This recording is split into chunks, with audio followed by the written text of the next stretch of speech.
Good afternoon, everyone. This is Shanti from Live Sessions team at Aurelius.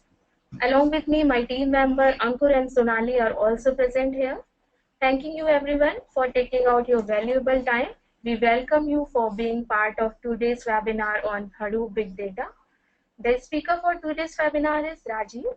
Rajiv has 12 years of experience with expertise in providing training on big data and Hadoop, Oracle, Primavera, MS Project, PPM concepts. Also, he has worked with various industries, manufacturing, automobile, and multinationals. So audience, if you have any questions or query, feel free to put it under chat or question panel. Okay, now I am handing over this session to Rajiv, and now Rajiv will start this session on Hadoop.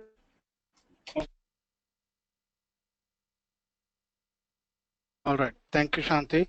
I welcome you all to the small introduction on big data and Hadoop. Right, so I'll start now. So everybody must have heard about data. Right now, we in everyday routine we face number of challenges. Now it could be mobile bills, now movie ratings, scorecard, monthly expenditure. Now you must be thinking, now these are not challenges. Okay, good. But what I want to say is this is data. Why I'm saying this is data is from this, at least you can analyze something. You can analyze something which will help you take better decisions or better choices. So that means the data is important. Now, why I'm talking about data? Because we want to understand what big data is, right?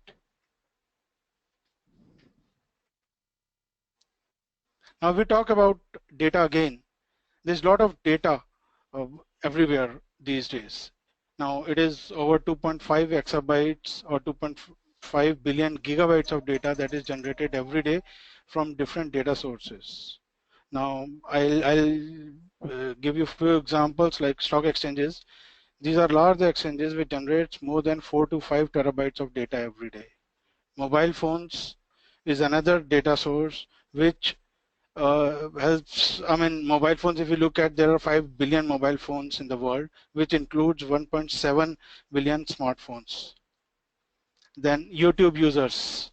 Users are uploading 48 hours of video every minute through YouTube. And if you take Google, Google processes around 700 petabyte of data per month. Facebook, it hosts 10 billion photos taking 1 petabyte of storage space.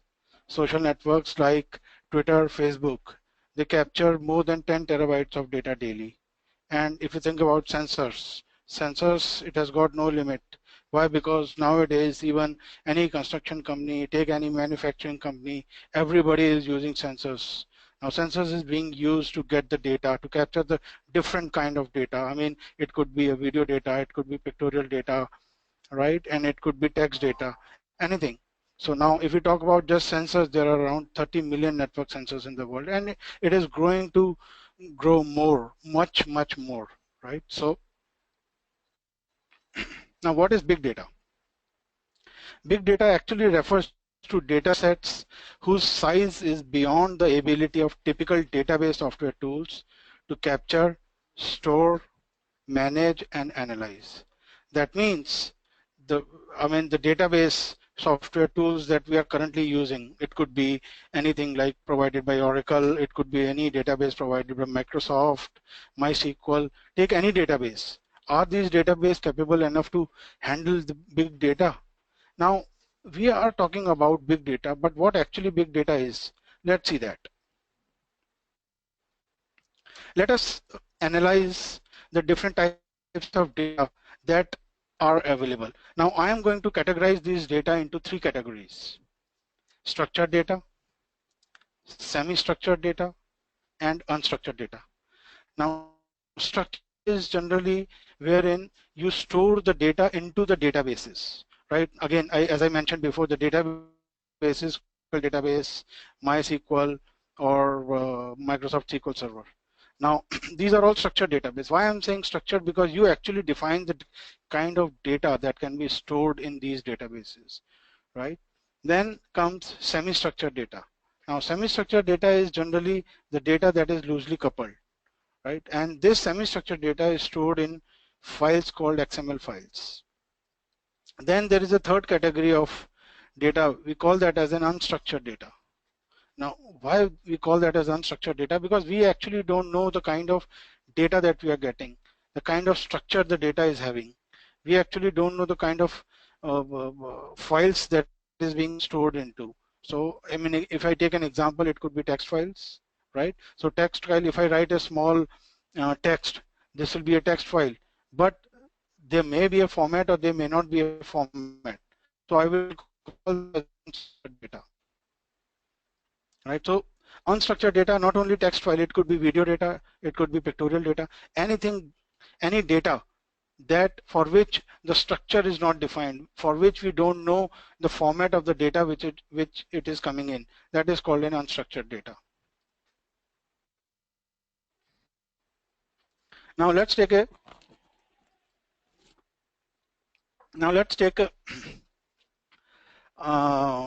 data growth here. Now what I've done is showing here the growth of different kind of the data types that I discussed in the previous slide.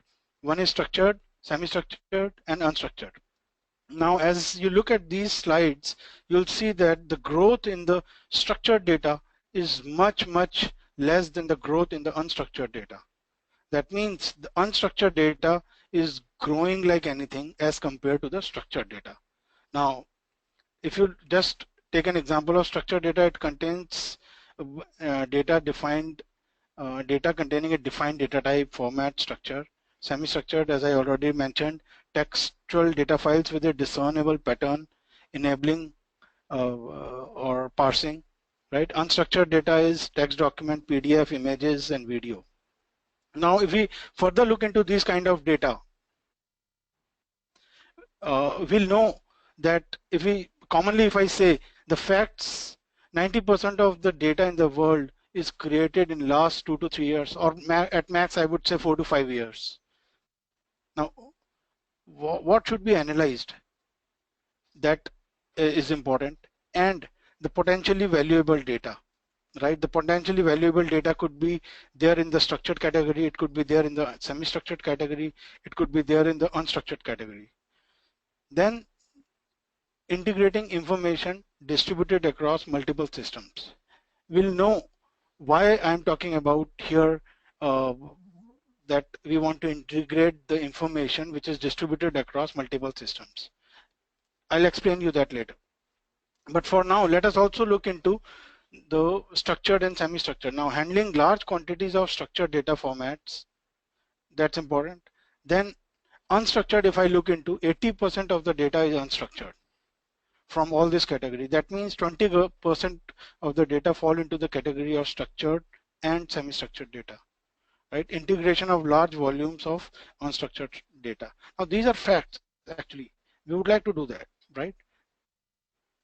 Now why? Now what should be analyzed? Most business users actually don't know what they want to analyze.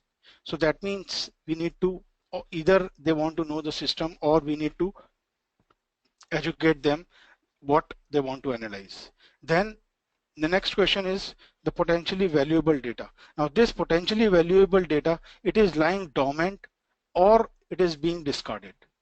Now that should not happen. Now why? Because this, when I am saying it's a potentially valuable data, but I am also saying that it is dormant and discarded. So it should not be actually. That means we can get a lot of meaningful information out of potentially valuable data. The next is integrating information distributed across multiple systems. Now that is a difficult task. Why? Because when information is distributed across multiple systems, there should be a way to integrate that. So is there any way existing? Probably yes, probably not, right? But if we plan to do that, it would be a challenge. It would be difficult. I won't say it is not possible, but it is tough, right? Then handling large quantities of structured data formats. Now, structured data formats handling these, are being done currently, but it has got limitations. The limitations could be servers have limited storage and processing capacity. Now, these are the two major limitations. That means the storage and the processing. Then 80% of the data is unstructured. Now, this unstructured data, can we handle that? Now, currently existing RDBMS and BI tool can process only structured data. Hence, the unstructured data is being left behind. That means we are not actually paying 100% or more attention to the unstructured data. So currently existing tool focus mainly on the structured data. So integration of large volumes of unstructured data, that means is too expensive to justify that. Hence, there is a need for big data.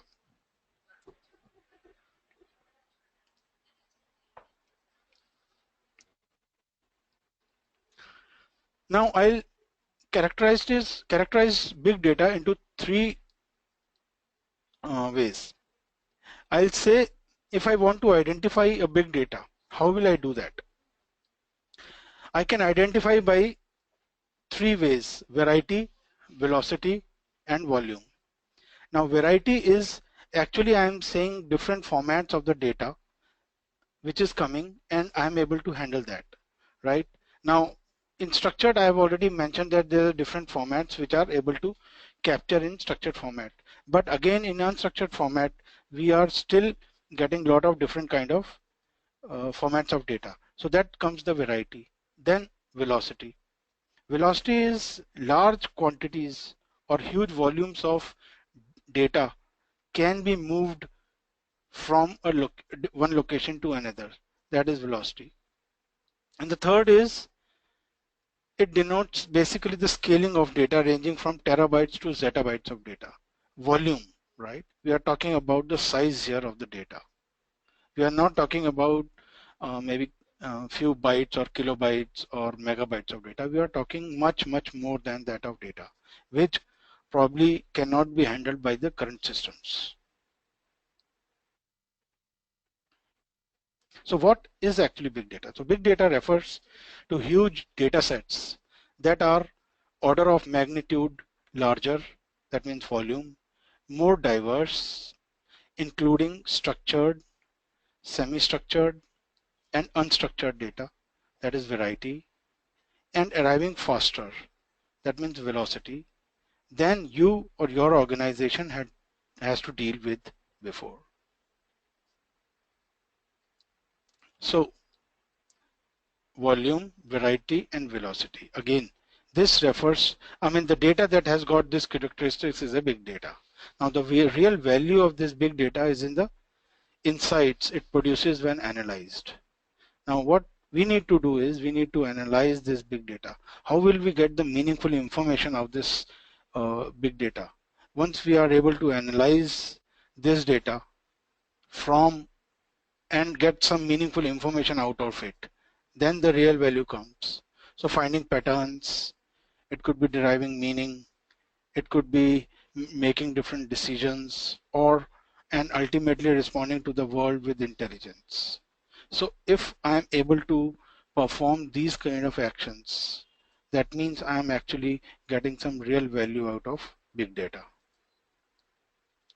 What are the actions? The actions are like finding some kind of patterns or deriving meaning, or maybe making some better decisions, or ultimately responding to the world with some kind of intelligence. Now this ability to harness such data for better decision making is therefore in great demand in today's world. Now big data actually requires clusters of servers to support the tools that process large volumes, high velocity, and varied formats for big data.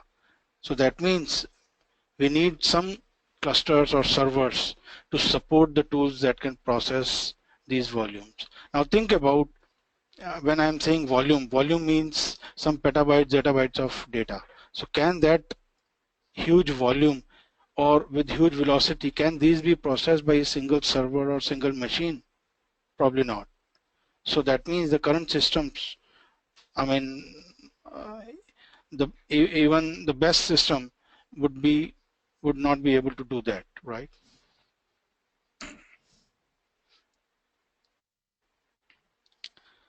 So if we look at data sources, that means the kind of data that can be handled or should be handled by the big data technology. That means the data that we can get into the system, or the data from which we can analyze or get some meaningful information. Now, what is this kind of data? This could be any sentimental data, like how the customers feel. Now, this data could we get from Twitter, Facebook, from any of these social networking sites. Then sensors machines. These are important data source because data from remote sensors and machines can be analyzed to check the performance of the, I mean, probably if we are looking at the sensors in the assembly line in a manufacturing unit, we should be able to get some information how the assembly line is performing, right? Or maybe we should be able to get some information related to the product, how, what are the parameters, or the, I mean, the expectation of the parameters that are supposed to be manufactured are the same as what we expected, or it is giving some different. So with the help of sensors, we can analyze that, and we can find out uh, any probably delays or how much errors are there in that, right? The third is server logs. Now, whenever you actually run a program, or whenever you run an application, there is a log generated by that application, and that log is generally stored into the local system where the application is running. Now these logs could be server logs, it could be a client log, depends upon, I mean, there are different kind of logs. Now from these logs, these have very, I mean, these have got huge information. Now we can use these logs to get some meaningful information from these logs about the programs that are running. The next is geographic location-based data. Now, you might have seen that these days there are a lot of companies, like car companies like Ola, Uber. Now, these are using geographical based applications, right? So from this application, we can find out some, I mean, either we as a user, or probably these companies who own these, who are the owners, can make use of this big data technology to get some meaningful information about the performance of the driver, performance of the car, or performance of the system, or the general customer behavior if they want to find out, right? Or probably it may help also in finding out the current rates, right? Whether, I mean, they are charging more, less. I mean, these are the some meaningful information which can be taken out of after the analysis from the data. Then is clickstream data. Whenever you go to a website,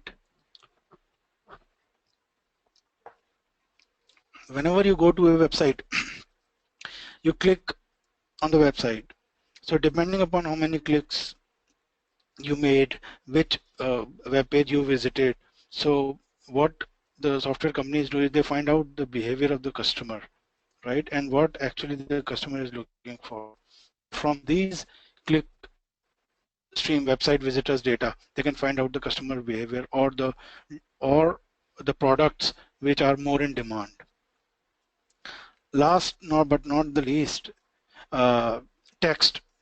Now text is millions of, it could be millions of web pages, emails, documents, right? Now it could be in any number. Now from these also we can make out some meaningful information. Let's say emails. Now from emails we can scan the information related to some topic or some behavior, or any information that you would like to have, you can get from there. If I talk about big data use cases, now I mentioned big data, that means huge data. Now this huge data we can have in any of the industries. Now think about automotive industry where there are auto sensors reporting location problems. That means there is a lot of data, right? Think about media entertainment where there is a lot of viewership, advertising effectiveness, there is a lot of data. Take travel and transportation where there is a lot of sensor analysis, optimal traffic flows, customer sentiment, lot of data. Then financial services, risk and portfolio analysis, that means a lot of data. So take any industry, the data is there, and if there is a data, that means there is a use case. That means we can get some meaningful information out of that data with respect to that particular industry. Now take an example of a financial industry, financial services. Now we can do some risk and portfolio analysis on the big data that we can get from different sites, right? We can also find out some new information about the new products that can be launched or the features that customers may be looking in the new products, right? Then healthcare, patient sensors, monitorings, EHRs, quality of care. Now this is another field. Think about utilities. Smart meters nowadays are being used which at different utilities to get the data, I mean to find out the usage of the different customers, right? Or probably maybe the pressure of the different utility services being supplied, right? So all that can be measured and analyzed at the company's end.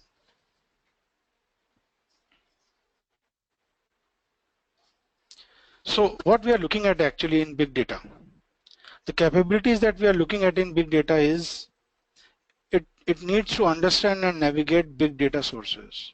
Now at the back in one of the slides I had shown few of the data sources. The data sources could be much more than that, but the technology should be able to understand and navigate all those kind of sources. Even the new coming sources also should be able to be recognized by the big data technology. Then manage and store huge volume of variety of data. Again, it's a challenge. Why? Because as I already mentioned, the current systems or the servers will have a limited storage capacity.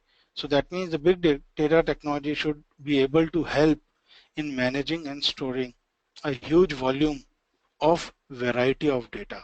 I'm saying here volume and variety both. Why? Because any kind of data in any format should be able to be saved and any volume. The third I'm saying is process data in reasonable time. Important, very important. It should not happen that I have started processing the data now and it will give me the result after 5 days. No, I don't want that. So that means the data should be processed in a reasonable time. The reasonable time could be probably 2 minutes, 3 minutes, half an hour. I mean, it should be reasonable to the kind of data, that means the volume of the data that we are processing, right? Then ingest data at a high speed. The data should come at a high speed and it should be able to be taken by the big data technology. Then analyze unstructured data. Now we started talking about this big data technology by defining structured, semi-structured and unstructured data. And unstructured data is where actually there's a lot of gaps or the technology is lagging. So the big data technology should be able to handle unstructured data. Then very important, bare faults and exceptions.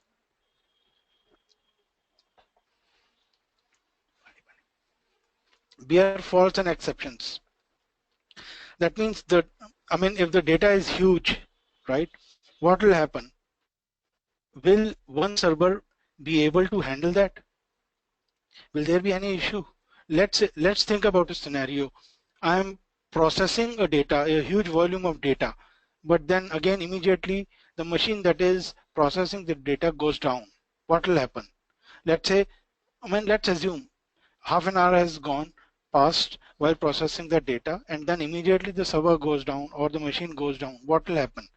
The same process has to be started and do the same thing again. That means the half an hour again have to be spent and then do the same thing again.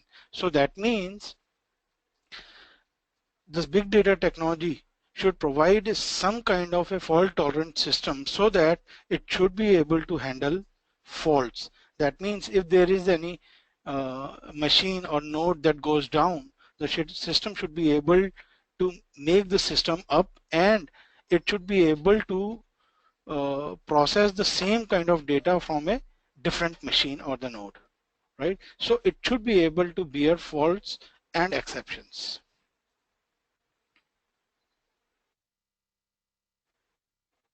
Now, let us actually look at traditional data warehouse. If I just talk about definition, what is data warehouse? It's basically a central repository of information which is created by integrating data from multiple disparate sources, right?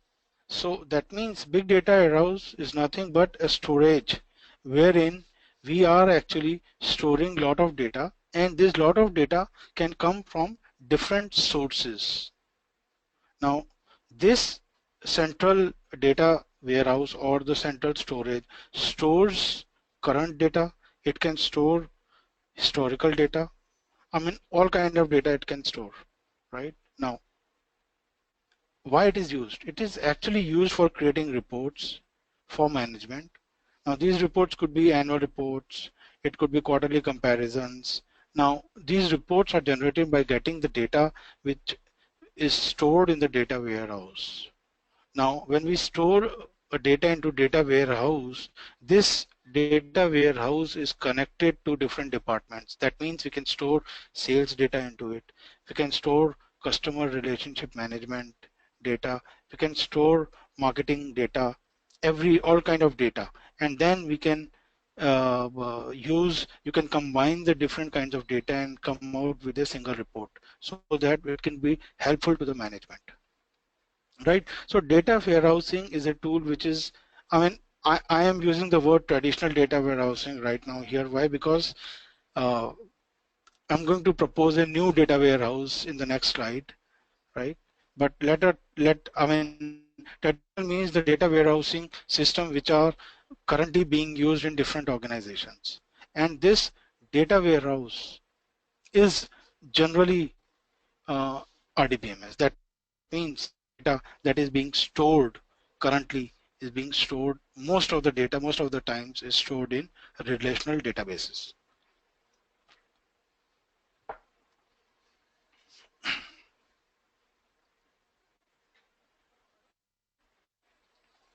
Now let us look at the limitations. We have seen the definition, what's a data warehouse. Now what are the limitations? Why I'm saying limitations actually is we want to see the data warehouse from the perspective of handling big data.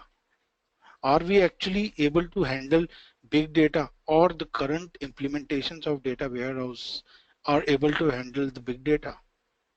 Let's see whether it can or it cannot. So that means the limitations, if I look at, is inflexibility in integrating new data models. This means that the data models that are currently coming coming into being, the new data models, are the current implementation of data warehouses are able to handle those new data models? Probably yes, probably no, right? So, I mean, the reason could be that when these data warehouses were made, that time there was no vision of big data, right? So nobody thought of implementing these new data models. Then if, let's say, if we want to integrate these data models into the current data warehouse, so what is the effort? The effort will be huge. Why? Because the current implementation of data warehouse is highly structured, and I mean, and it is tightly coupled to the data warehouse. So that means adding a new data model will be a tough. That means there'll be a lot of changes that will be involved, that needs to be done so that it can be implemented. That means I'm saying it is hard to implement changes. It is tough. It is ill suited for data discovery. Ill suited, again, I mentioned that the new data models cannot be integrated, right? So that means ill suited. In other words, if the new data model comes in, the current implementation of data warehouse won't immediately go and take the new model.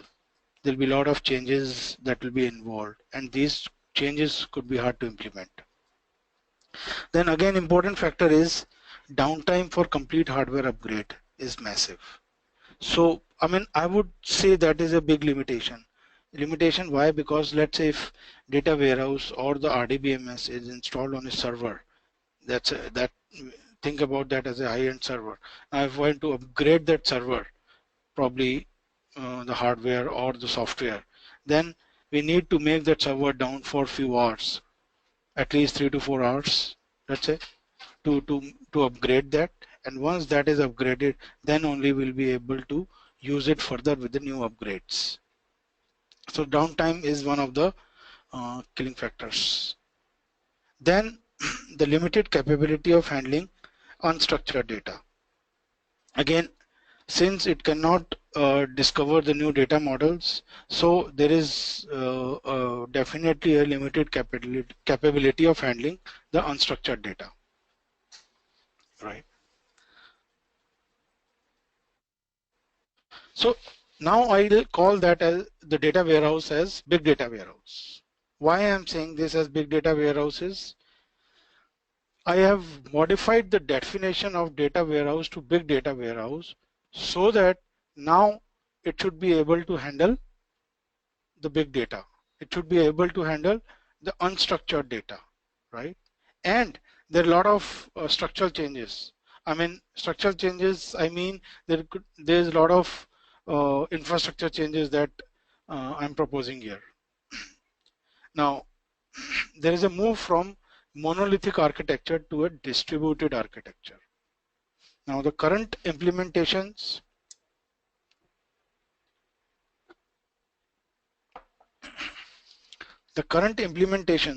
are generally on a single systems.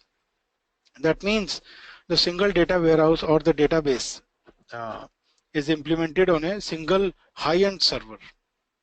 And if that server goes down, everything goes down, right? So now we are moving from that monolithic architecture to distributed architecture. That means the system or the warehouse will not reside on a single system now. It will reside on multiple systems. It is a distributed architecture that I'm talking about here now.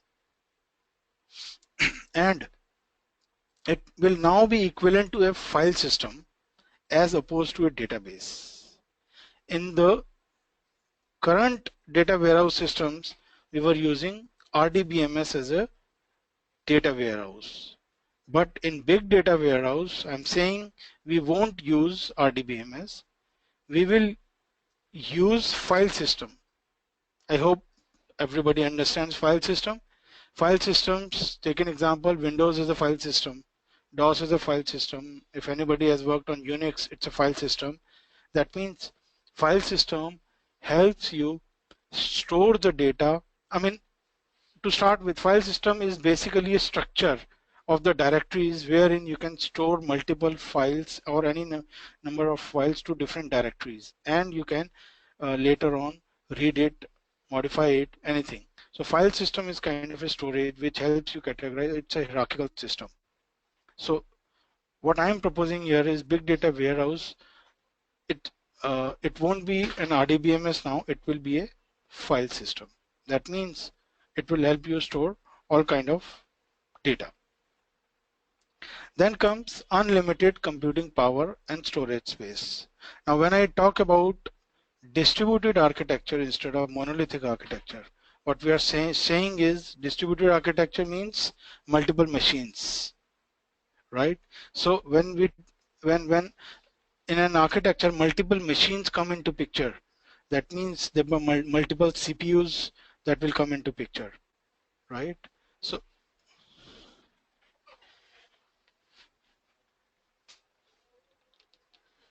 okay,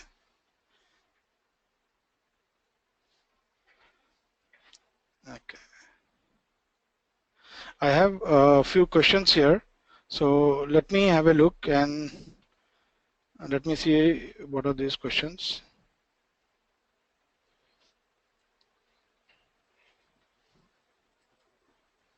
Yes, Amit has mentioned that there are operating systems, NTFS, ext3 are file systems. True.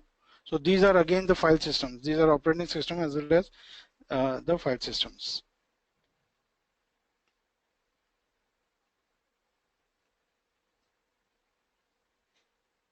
No, I'm not saying. Okay, the question is that someone is asking whether big data can handle only. I mean, big data does not handle structured data. It works on file system. What I'm saying is, see, we need to understand the environment, right? Now, what our objective is to analyze data and then get some meaningful information out of it. Now, the analysis can be done from the structured data, from the unstructured data. Now, what we are trying to say here is the structured data can be handled by a lot of currently available tools, but there is no way of handling the structured data. Now, this big data can handle structured data, plus it will add a capability of handling unstructured data as well. Now, why we are using file system is it is easy to extract the information out of it. And if we are saving a data into a database, then probably we'll have to structure it and uh, do it, right?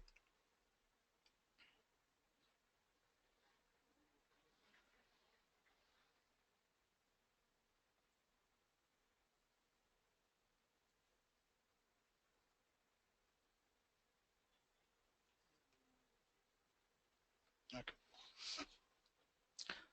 So now there's one more question. Just let me look at it.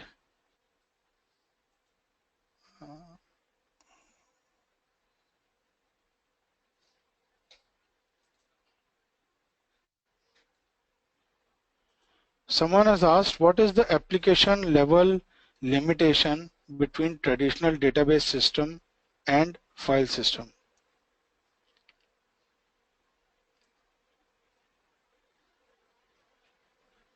Uh, Syed, what actually you wanted to ask about? What is the application level limitation? Okay, between traditional database system and file systems. Okay. See, in uh, file system, you can actually, okay, how do you store a file in a file system or a copy of file? What you do in normally in case of Unix, you do a cp command, right? Cp command for copying the file from one location to another. But how do you handle the files if there are there in database? Can you actually, are you able to handle that properly? Right? So there could be a limitation in that. How will you handle the text files? How will you handle the video files in database systems? So that's why there is a difference between a database system and a file system. File system actually lets you handle all these files and process it. You can open the file, you can read the data from it and then process it.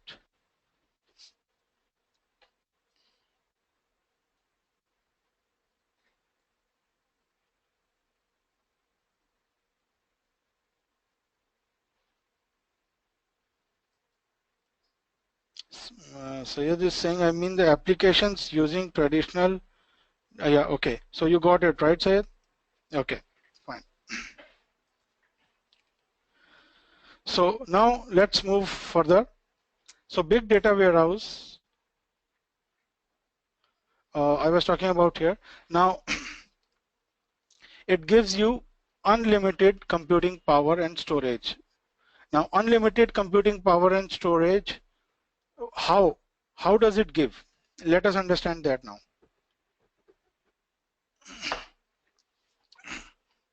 Now you have, I mentioned that, just a minute.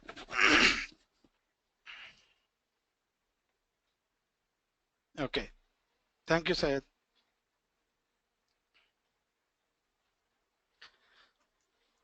Now, uh, in distributed architecture, what's happening? A distributed architecture will have multiple nodes within it, right? Multiple nodes. When I'm saying multiple nodes, I'm not saying they are dumb nodes. They are intelligent nodes. They have got CPUs.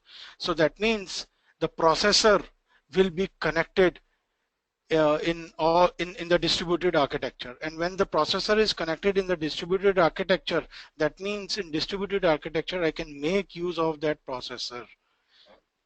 And when I can make use of that processor, that means my computing power increases. Now I'm saying unlimited computing power. Why? Now think about a file that you want to process. Now you want to process that file through one system. So what will happen once you give that file to the system, and that system reads that file.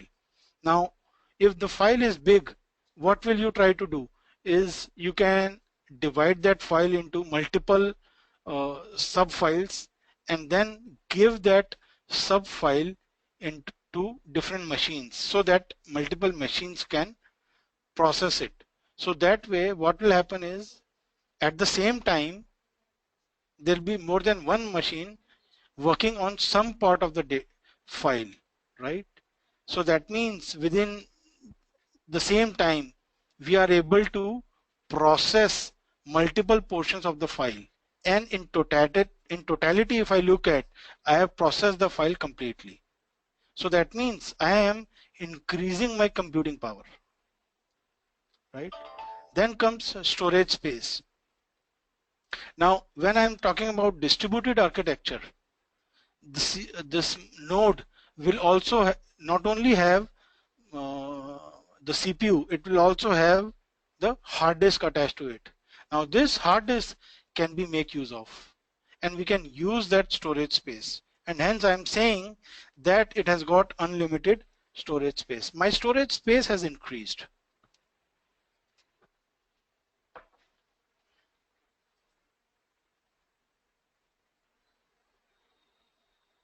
Okay, Vijay says in Informatica we can handle unstructured data. Okay, so how do you handle that? I mean, there must be some designed implementation for that.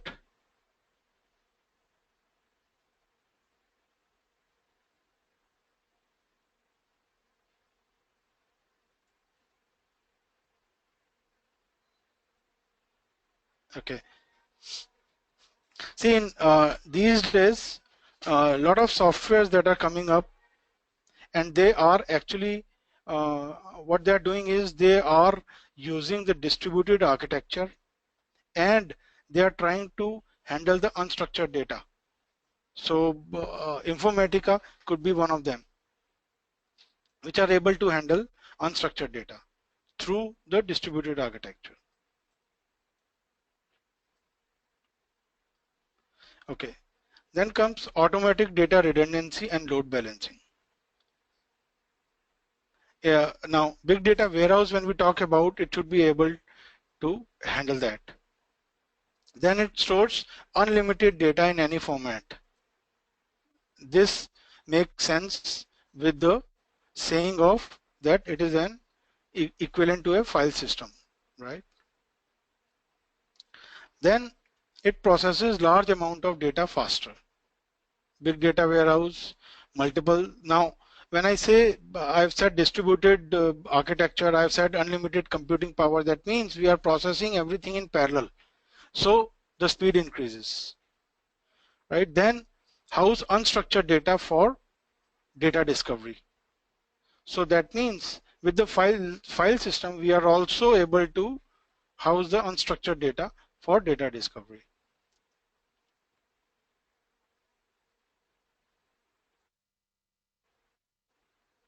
I hope most of you understand now, till now, what is big data and how it is actually revolutionizing the world, and what actually we as a user, as a service provider, as a product manager, right? And if we are in the ecosystem, we should know how it is helpful or how we can make use of it. That means we know now that distributed architecture is one of the key things that is going to be used to implement that, plus so that it gives unlimited computing and storage. So the two words we have to keep in mind, one is storage and another one is processing. Now this big data technology is implemented by Hadoop. So let us look at what is Hadoop now. Hadoop is actually a free Java-based programming framework that supports processing of large datasets in a distributed computing environment. Again, here I am saying that it's a framework, it's a free Java-based. Free means it is an open source platform wherein you can either download the executables or you can download the code, you can modify the code as per your needs. I mean, that's why I'm saying it's free. Now it's a Java-based programming framework which again uses distributed computing environment to process the large data sets. So distributed computing environment is the key. And it is based on Google file system.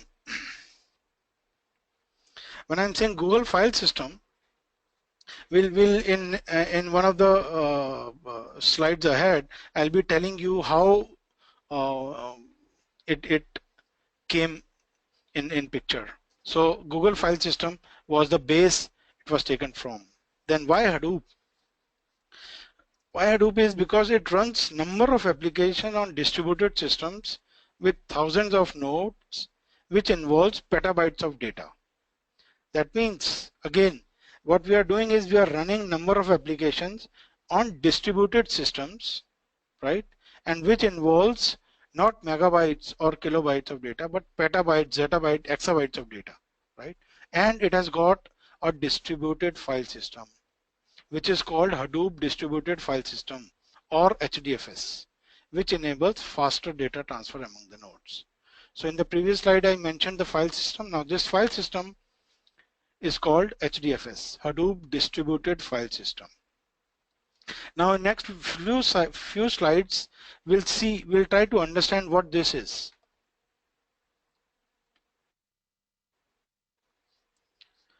Now, when we talk about distributed processing,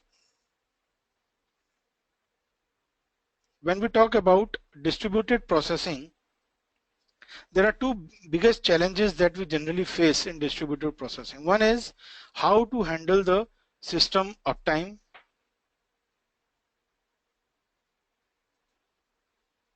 I have a question, one more question, wherein Vijay asks, do we need to learn Java? As most of us who are working on BI tools are not having Java coding. Okay. See, Vijay, this framework is developed in Java. So I would recommend that you need to have a little awareness of Java so that it makes you, at least makes your vision of how the code works easy.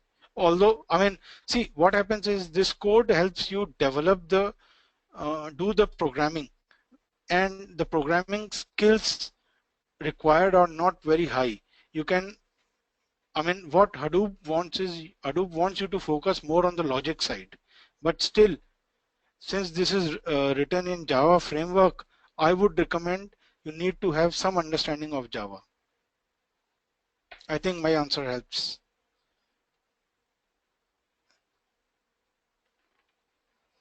Okay, so now the two biggest challenges are how to handle the system uptime and downtime, and how to combine data accumulated from all systems, right? Now, these are the two biggest challenges in distributed processing. Okay. Now, I remember I mentioned that it should be fault tolerant. Now, when I say fault tolerant, now, okay, if let's take a scenario of a distributed processing in a traditional case wherein we don't have Hadoop system, then in that case, what will happen is there will be multiple systems connected to each other, and if one system goes down,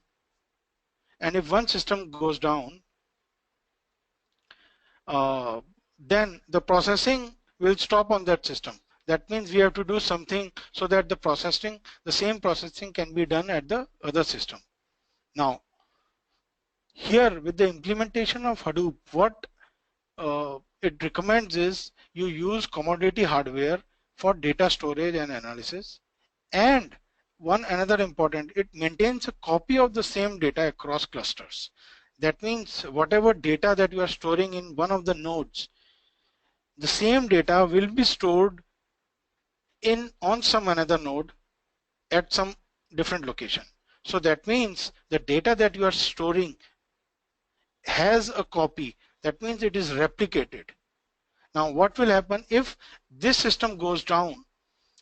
The framework knows that the copy of this data exists on some other node, right? So if this system goes down, the framework will start the processing on some other node where the data exists. So that means we are able to handle system uptime and downtime, right? Why? Because if this if one node goes down, the framework will take care of it. I have one more question by Sajita. Sajita says, do you have any demo or explain how to develop with Hadoop? Yes, Sajita, we have that. I think you need to talk to support, and they will, they can talk to you in detail about that. Kumar says, if same data exists, then only we can process the data from another data node. Yes, Kumar, that's true. When I'm saying that the copy of that data is there, that means the copy of the data exists at a different location, right? So what we are doing is we are actually replicating that data to different data nodes. Now, if this particular node goes down, the processing starts on another one. It is the same data only, then only it will make sense. Otherwise, it doesn't.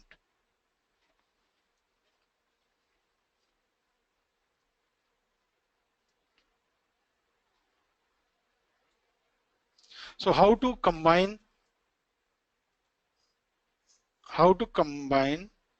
data accumulated from all systems? Now, what we have done in the first step is, I have a few more questions here.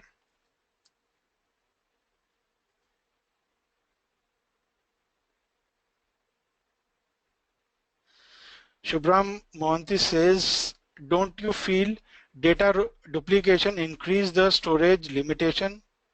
How many copies present? Okay, see, Shubhram, what we are doing is we are recommending to use commodity hardware. When I say commodity hardware, we are not saying you use a high-end server. So when we are saying commodity hardware, it is expected that the system may go down anytime, right? So that's why we are saying that the replication factor, replication should be there in the system, and storage is not a problem, because when we are saying that it's a distributed processing, we are considering the cluster of maybe 4,000 nodes, maybe 10,000 nodes, depending upon how big the data is.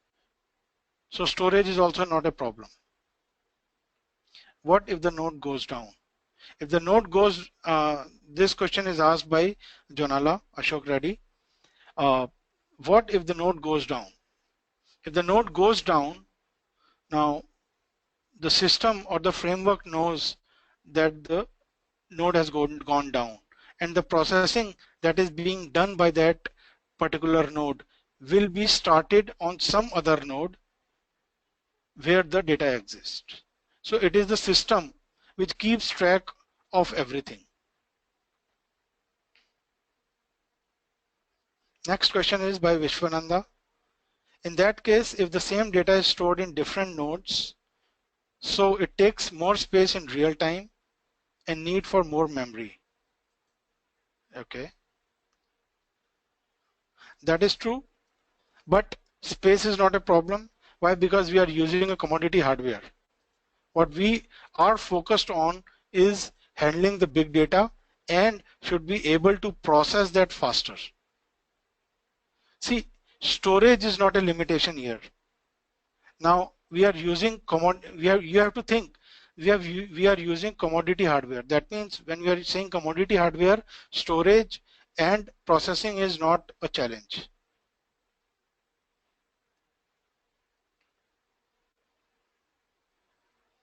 Kumar asks, so Hadoop replicate the data on multiple nodes to make process fast. That is true.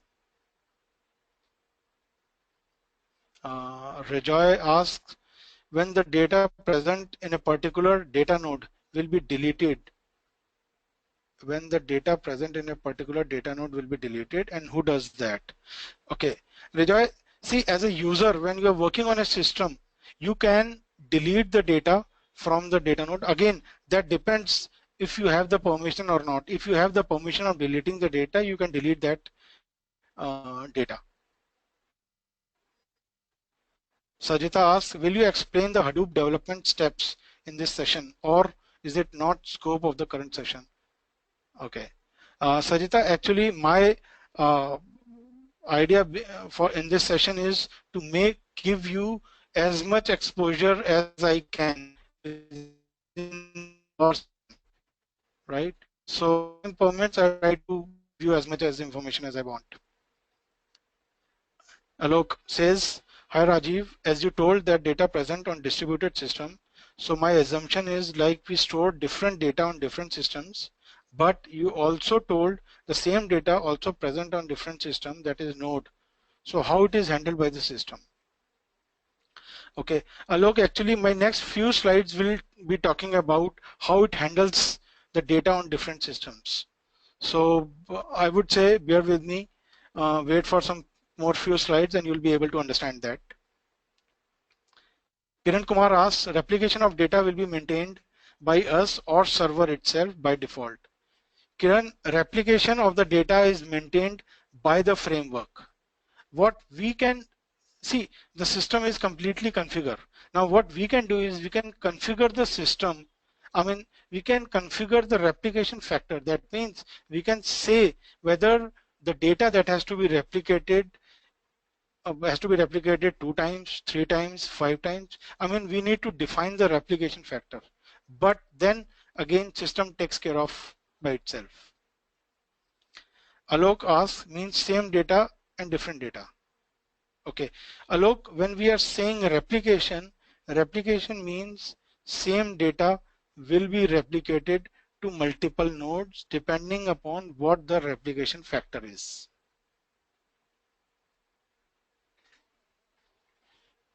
Right? I hope I've answered all the questions.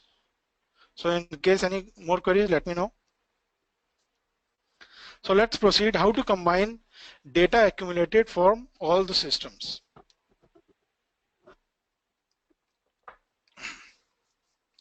Now we have got multiple data. Now, okay,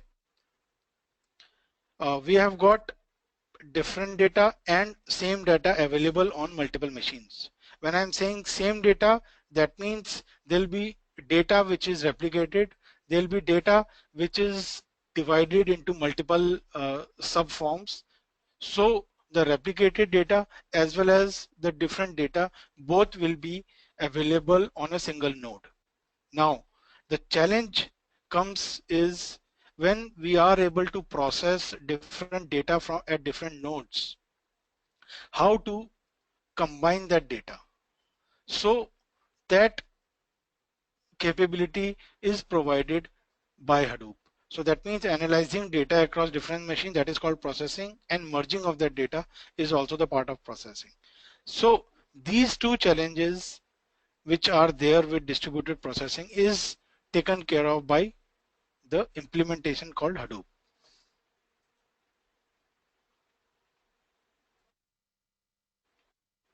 Now Hadoop has got two core components. The first is called HDFS and second is called MapReduce. Now Hadoop is basically, as I mentioned, large scale data processing. So HDFS is focused more on storage and MapReduce is focused more on processing. If we look at the key characteristics of Hadoop, let us try to understand the key characteristics. What are these? It is scalable, means I already mentioned it is based on distributed architecture. Right now, distributed architecture means distributed systems. So let us say if I started working on the system or started the processing on the system with, let's say, 100 nodes. Now I got the data more, right, and I want to add more nodes to it. Yes, I can do that without even stopping the system.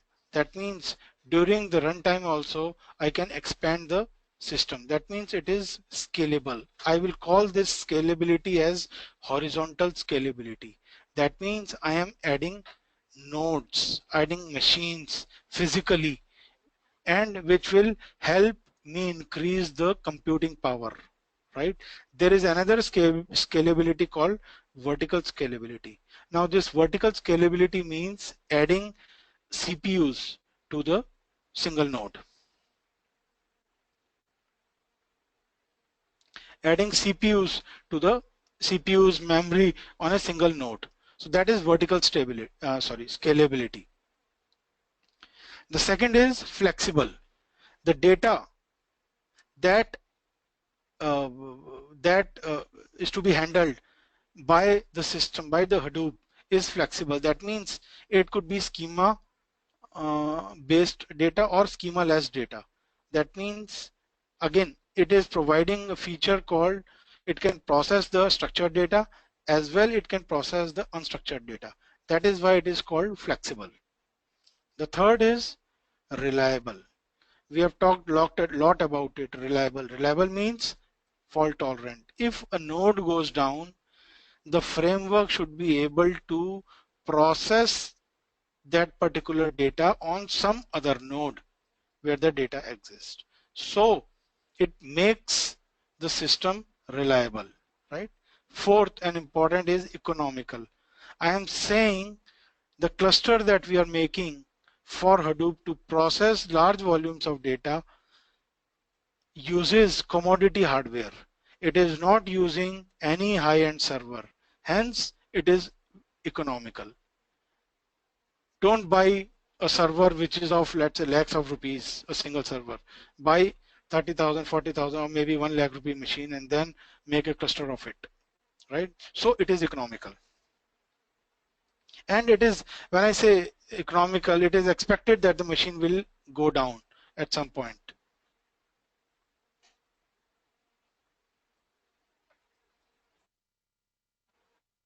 Now let us look at the history and milestones of Hadoop. Hadoop was actually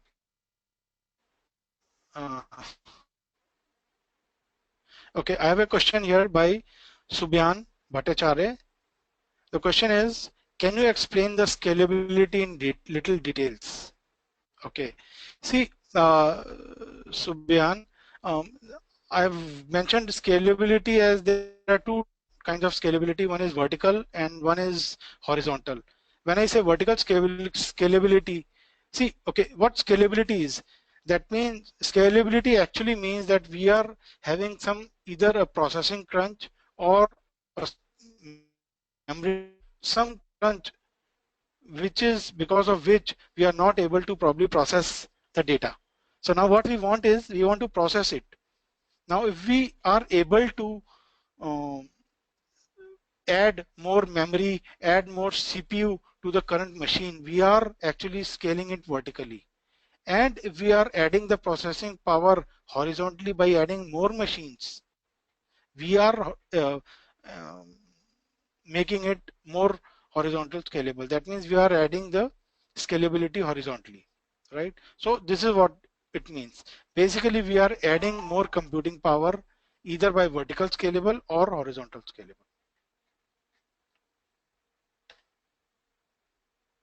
Then there is a question by Rejoy.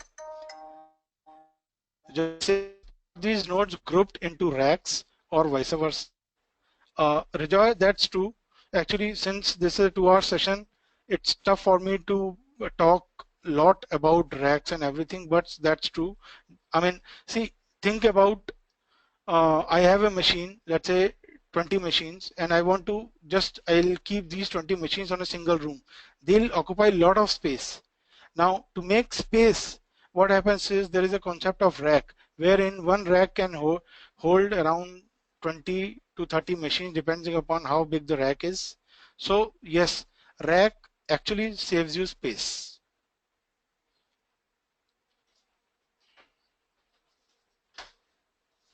Right, so let us again look at history and milestones of Hadoop. Hadoop was actually started by Doug Cutting and Mike Caffarella in 2002 when they were actually working on a project called Nut. Right, then based on, I mean, while they were working on Nudge, Google also published 2 papers, one on GFS, that is Google File System, and second is MapReduce. Now, based on these papers, what Doug Cutting did is he added the distributed file system and MapReduce support to the project Nudge, and then they further modified it. Later on in 2006, Doug Cutting, I mean actually Yahoo started the project called Hadoop, and Yahoo hired Doug Cutting for the project. So Hadoop actually spins out of Hadoop now in Yahoo. Right now, with the advent of Hadoop, what happened is different companies started testing, working on big data. Like New York Times, they converted 4 terabytes of image archives over 100 EC2. Now EC2 is a different, it's a cloud-based instances of the machines. So what they did is they made a cluster of 100 EC2 elastic compute machines, and they ran 4 terabytes of data to it, and they were able to convert those image archives. Then in 2008, Yahoo did the fastest sort of terabyte of data, that means in 3.5 minutes, and they did it over the cluster of 910 nodes. So at that time, that was the fastest, right?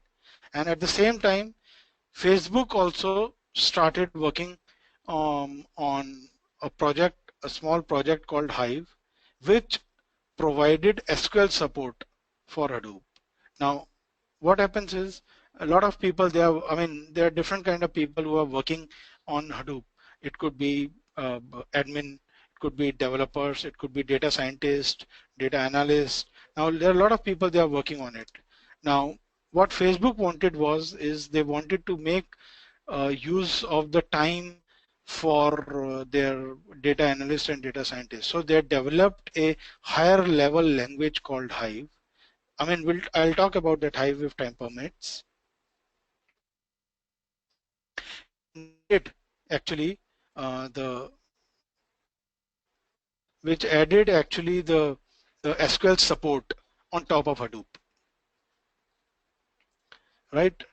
Then in 2009, there was a fastest sort of terabytes, which was in 62 seconds and which was done over 1460 nodes, and again a sorted of petabytes of data in 16.25 hours over 3658 nodes. That was done in 2009.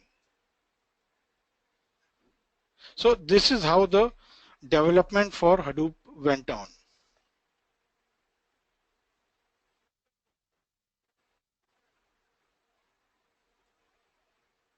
Now, if I look at the ecosystem of Hadoop, Hadoop ecosystem is very big. I mean, when I say ecosystem, ecosystem means there's a lot of tools in Hadoop ecosystem, and each tool is trying to do, I mean, do something out of it. Like, I'll give you one or two examples here. Like Hive. Hive sits on Hadoop, and what it does is it provides a SQL-like language to the users. So that means you don't have to write a small program or a bigger program in Hadoop using MapReduce. What you have to do is you have to write SQL statements, and everything is taken care of. Similarly, there is a project called Spark. Now what Spark does is Hadoop actually is or was developed keeping in mind the batch processing. But then later on, the requirement came to process the streaming data, which was not supported by Hadoop. Hence, the Spark project came into picture, and it was implemented keeping in mind to process the streaming data. There is a project called Scoop. Scoop helps you actually exchange the data between Hadoop, HDFS, or Hive, or HBase, and the SQL database. The SQL database could be MySQL, any other, right? Then there is a project called Ambari. Ambari actually helps you develop or set up the cluster over different machines. So, I mean, purpose of different tools is different, right? So, I am trying to make you aware of how you can use that, right? Now, if we look at real-time use cases of Hadoop, Aadhaar card. Aadhaar card was actually implemented using Hadoop. And India, if you look at Indian population, India has got almost 1.2 billion population, and 700 million people have already got Aadhaar card. Now, why need Hadoop? Along with personal information, a person's eyes, 10 fingers biometric data is also stored. And think about, there is the data which is so huge, checks for deduplication and authentication. So Hadoop helped in that case. Then if you look at American Express, company has got around 107.2 million cards which are in force. That means which are active accounts, and which accounts for 952.4 billion dollars in worldwide bills for cardholders. I mean, both consumers and corporation last year, right? Now think about the more number of cards, the more transactions, the more data, right? So it again, American Express, it owns the network that process the transactions between the buyers and sellers. The company operates in 130 countries, has $153 billion in assets under management. Nearly, I mean, all this is American Express information. What I want to highlight here is the cards, the account, I mean, the accounts, they are there with the company, and the data that is being processed. Then Facebook. Tens of millions of users and more than a billion page views every day. So Facebook has multiple Hadoop clusters, with the biggest cluster having about 2500 CPU cores and 1 petabyte of disk space. So can we talk about this number of cores and space in a single machine? No. That means distributed machine gives you that kind of capability. It loads over 250 gigabytes of compressed data into HDFS every day, and hundreds of jobs running each day against these data sets.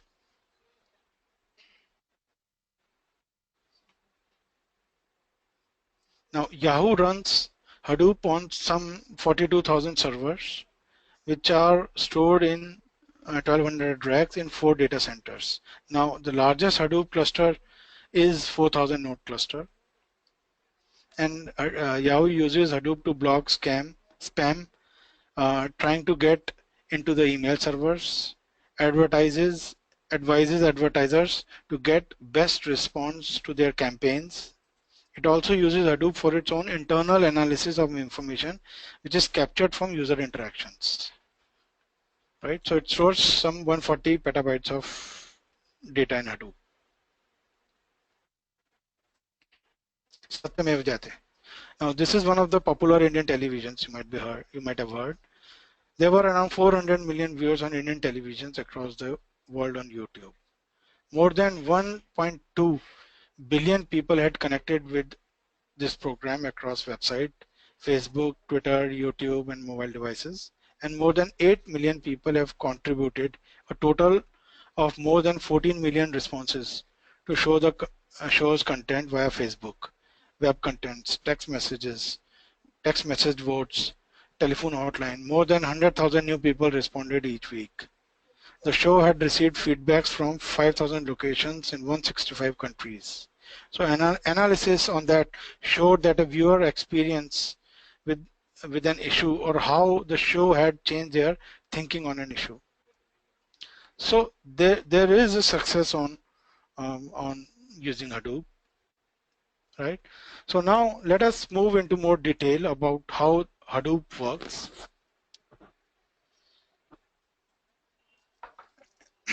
As I mentioned, now there are two components I already mentioned. One is HDFS and another is MapReduce. HDFS is the storage framework. If we look at HDFS, what is HDFS? It manages storage aspects of big data. That means when we say big data, we are either processing the big data or we are storing the big data. Now we talk about just the storage aspect of the big data, how you can store it, how you can retrieve the data, right? So that area or that portion is handled by HDFS. Now this storage of big data is distributed across different nodes. It is natively redundant and it provides high throughput access to data blocks.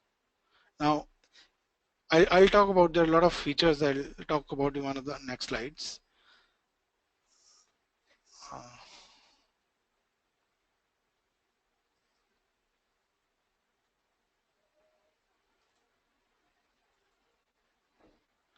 I have a question from Rejoy.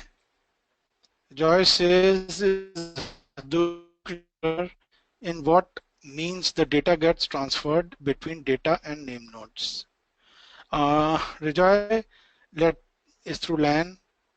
Okay. See, Rejoy, that's true. When we talk about distributed computing means we are not talking about a single system. We are talking about multiple systems, and multiple systems are connected through wire, right? So the data goes through wire only. So that is true. Now again, if you go into the detail about how it helps and how we can make it faster in LAN.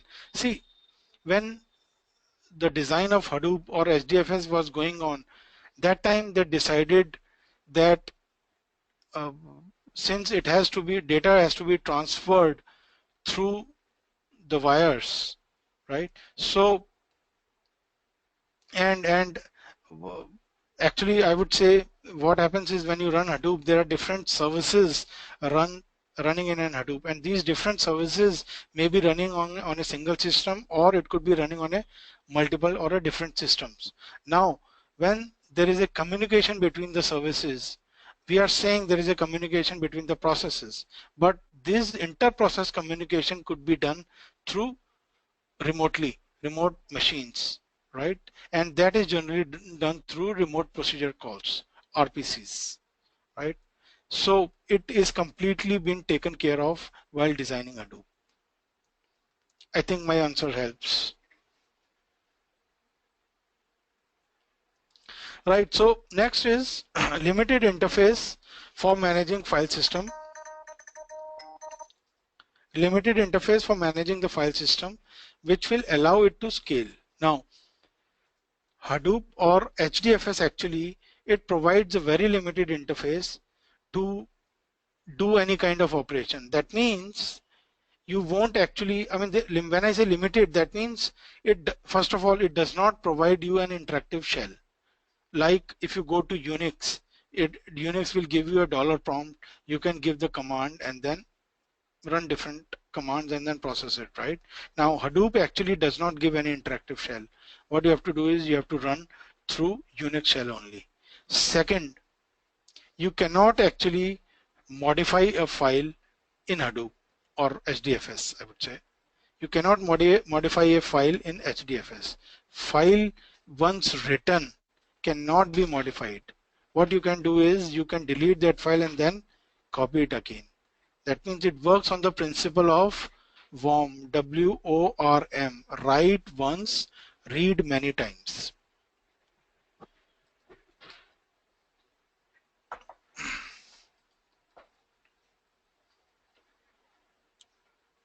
I have a query from Kumari Swarnima.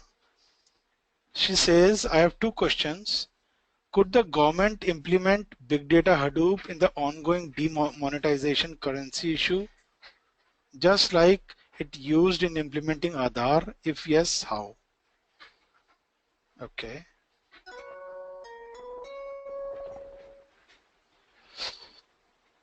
Okay. See, what we have to look at here is how do we get the data?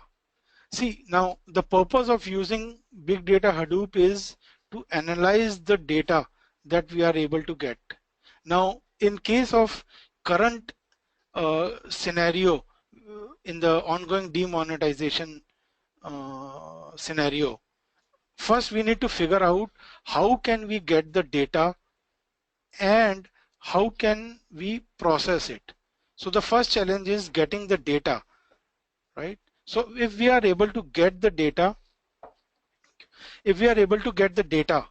then we will be able to process it, right?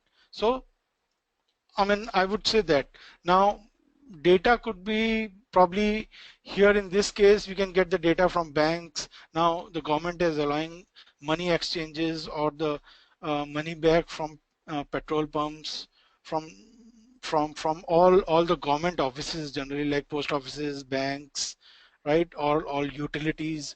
So what we can do is we can collect the data from these locations about the number of queues that are there, right, and probably the kind of demand that people are putting in.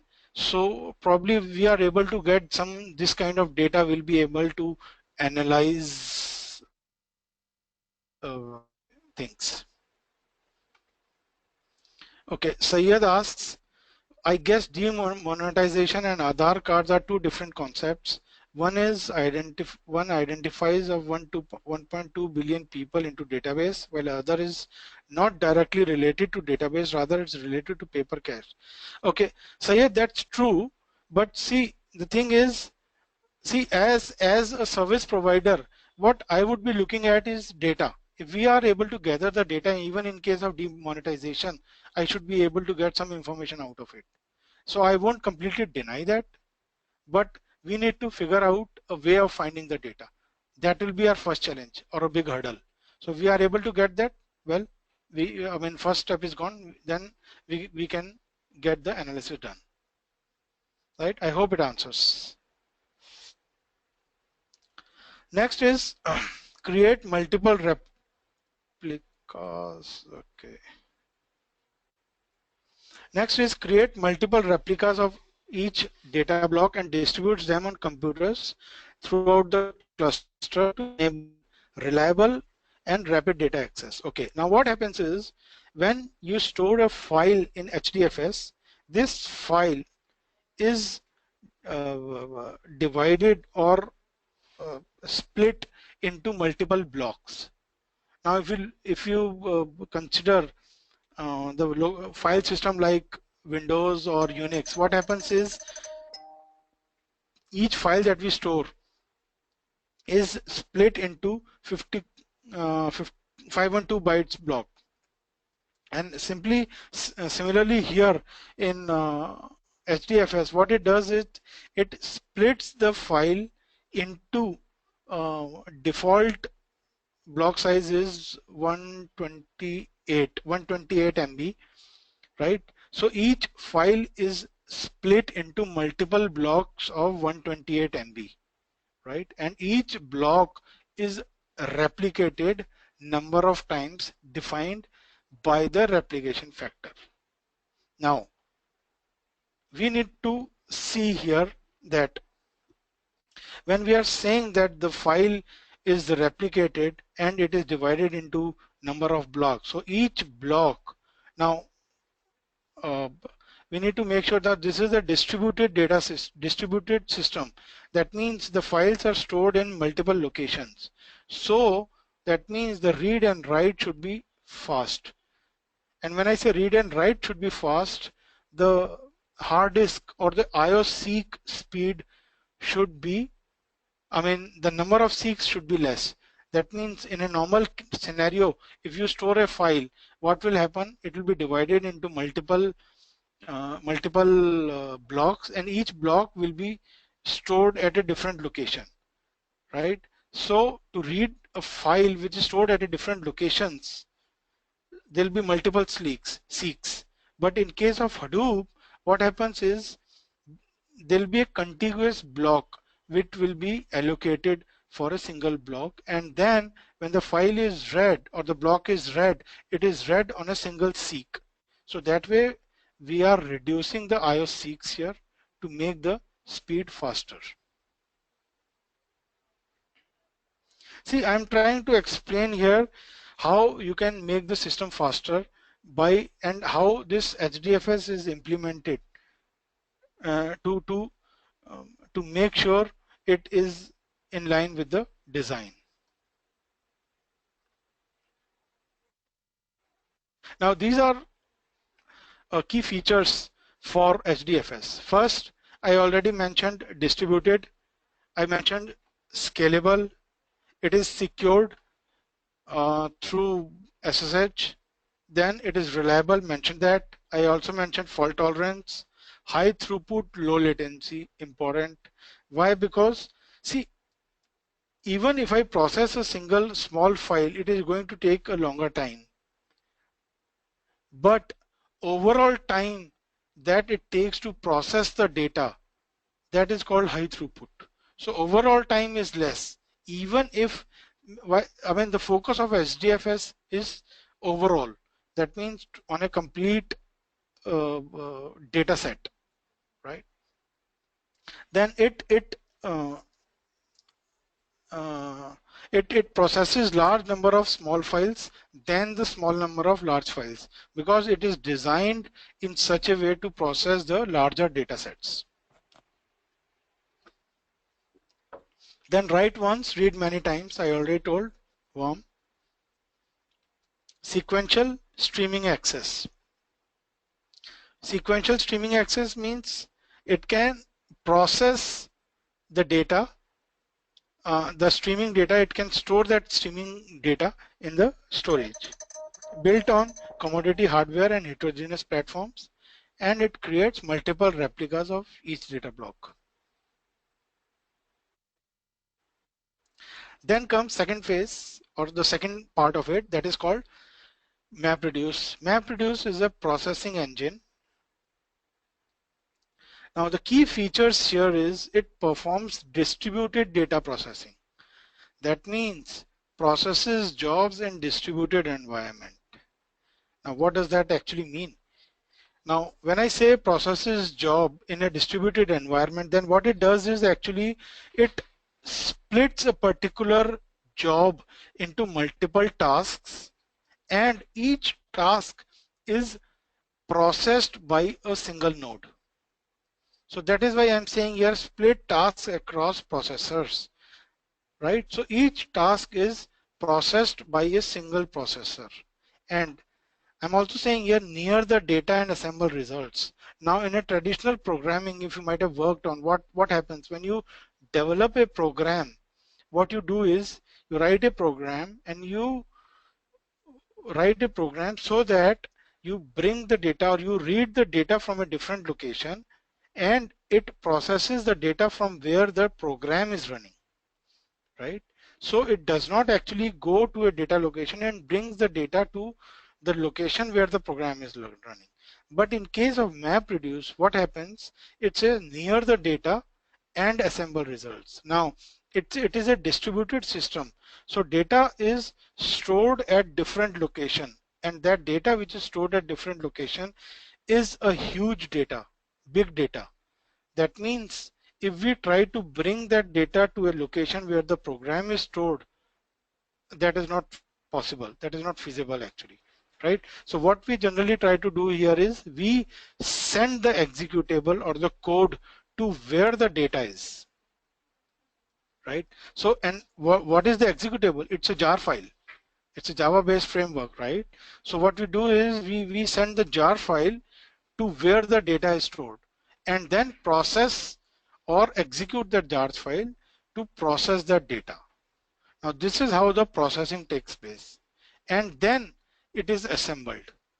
Now assembled need not be done on the same machine. Assembling can be done on a different machine. Again, assembling, it's not the complete data that is being assembled. It is, I mean, it's a filtered data, I would say. Now, okay, in case of, okay, let me first show you.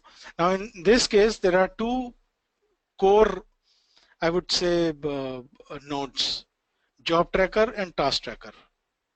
I'll talk a little bit about these two in one of the next slides. Then there are two phases here in MapReduce. One is map phase and another one is the reducer phase. The map phase actually is a user defined phase. Now map phase is where actually the data is split and the split data is processed by the map, and map phase sits on each machine, each node. So that means the data that is split, that splitted data is processed by the map phase sitting on each node.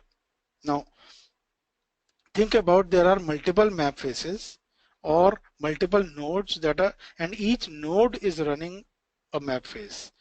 Now each node that is running a map phase is running in parallel, and they don't share any processing of the input.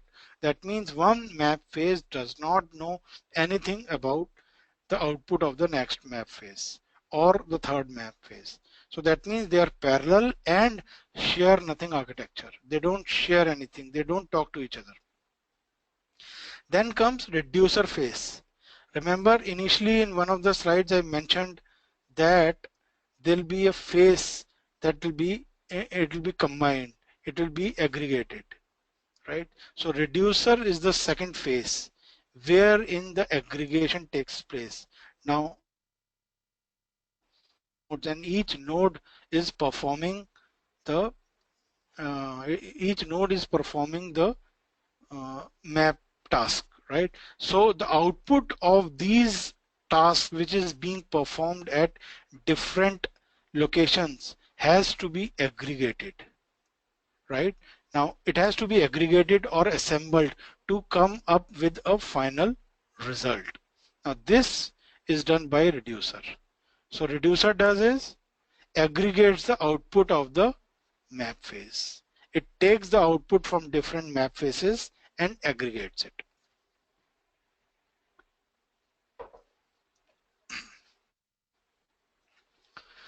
Now if we look at Hadoop, Hadoop actually works in master slave mode.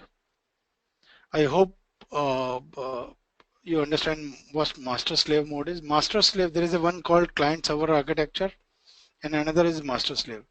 Client server architecture is where a client requests for something and server provides the answer to that, right? So it's a request and answer response kind of a interface. In master slave architecture, master actually orders the slave to perform certain activities, and slave actually performs those activities on the order of master. And this Hadoop cluster is actually based on master slave architecture. Now I already mentioned there are two components. One is storage and another one is processing. So storage has got one master slave architecture and processing has called another master slave architecture. When I say storage, in storage, the master is name node and the slave is data node, right? So name node, now any activity that needs to be performed, right? So that is given by uh, that is ordered by name node, and data node, it performs that activities. That means in this case to store, let's say to store a file, right? So name node gets a request from the client to store that file. So data node actually stores that file by performing that activity. Similarly, in case of processing, MapReduce framework, job tracker is the master and task tracker are the slave nodes. So the job tracker actually receives the request of performing an activity, and then it further on transfers this request to the task tracker.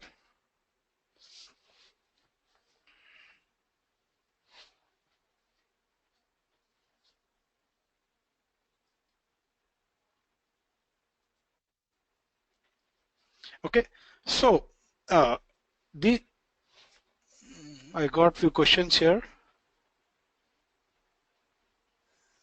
Okay.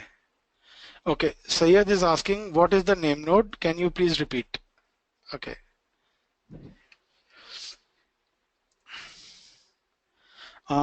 See, these are the core services of Hadoop.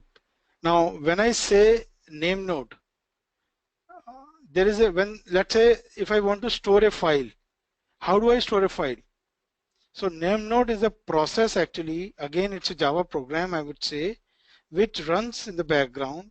Whenever I want to store a file, that request will be sent to the name node saying that file has to be stored in HDFS, right? Now, name node is that process which will figure out, there are a lot of lot of work that name node does. What it does is it figures out whether, first of all, I am authorized to do that operation. That means it authorizes me, and then it will take care of the system features. Now, initially I mentioned that you can write a file once but read many times. So now if I say to the name node or to HDFS that I need to store a particular file, so what name node does, it checks whether that file already exists in the HDFS or not. If it exists, it will throw an error to the user saying the file already exists. Why? Because system is designed to write only once. It cannot write the file again, right? And if the file does not exist, what it will do, it will give you the address of the data node. It will give you the address of the data node where the file needs to be stored. So it is the responsibility of the name node to keep track of how many data nodes are running and where the file needs to be stored or where the file is stored. I hope, Sayed, I answered your question. And similarly, job tracker. Job tracker takes care of the processing part.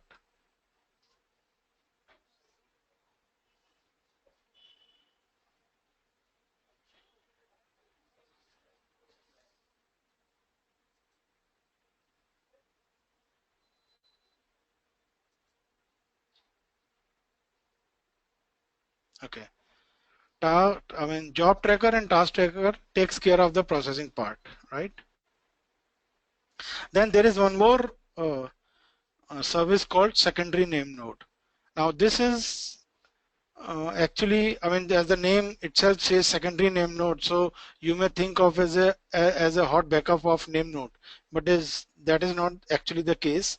In case name node goes down, what will happen? You can recover the data or the file system from the secondary name node, but there'll be a certain data loss will be there.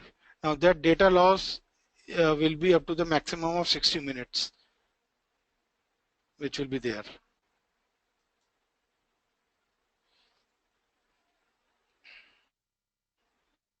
Right now, if I look at server roles, Hadoop server roles. Now the client actually sends the request. Let's take an example here. Let's take an example. Let's say client or you're working on a Hadoop cluster and you want to store a file. Now what happens is this file needs to be stored. So you write a command, store a file to HDFS. So that means your request will be first sent to the name node, and then name node will figure out whether that file is already existing or not. If it not, it will store the file, right? And then if let's say client wants to process that file, um, do some kind of processing, like let's say word count is one of the examples that I'll be taking further. If they want to do the word count of the program, then in that case that request will be sent to the job tracker, and job tracker will figure out where the file will be stored, and then it will open that file to process that.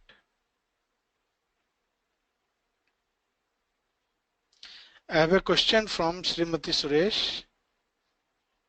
What makes the difference of the task trackers at master and slave? Okay.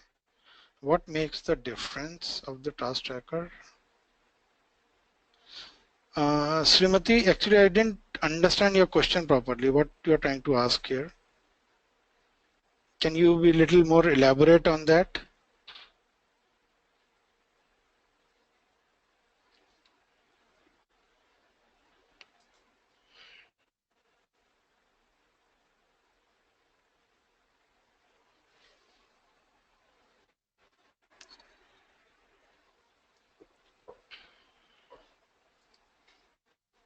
Okay.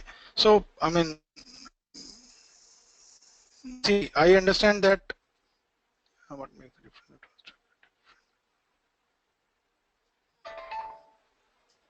See, task trackers perform the activities or the orders given by the job tracker. Now, in this case, if I elaborate more on the word count example, let's say the words or the file has to be processed. Job tracker actually won't be processing that. Job tracker actually won't be processing that. Now that will be processed by the task tracker. So what task tracker does is it reads the data from the file. It actually, what happens is, maybe in one of the other slides I'll be talking, it processes the data in the key value format. So that being done by the task tracker. Job tracker, the responsibility of the job tracker is to manage the worker nodes.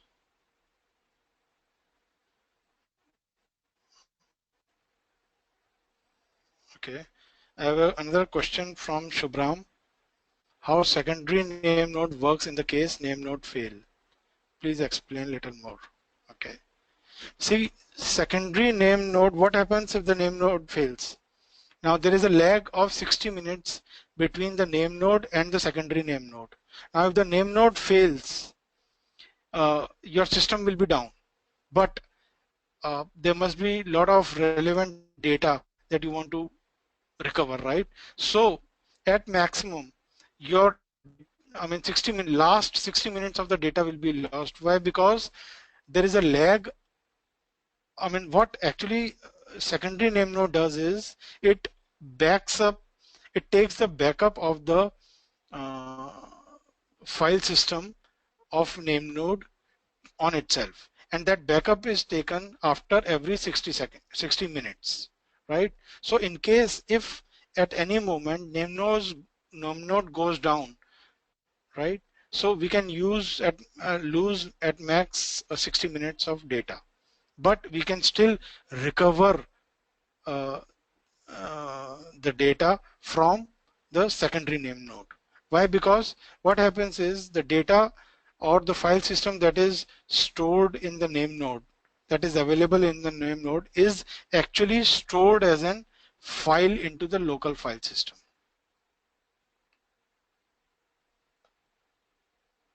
Right? I hope I answered the question.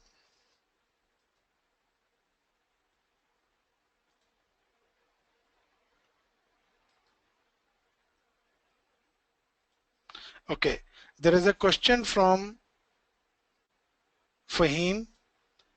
Uh, do every name node has a corresponding secondary name node?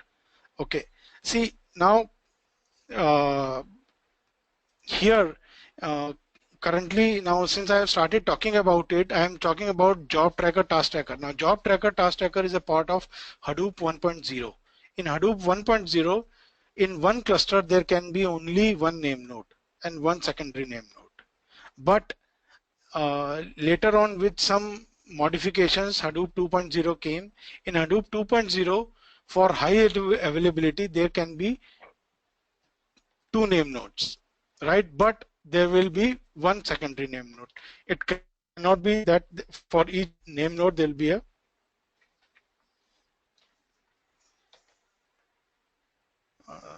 secondary name node, right? So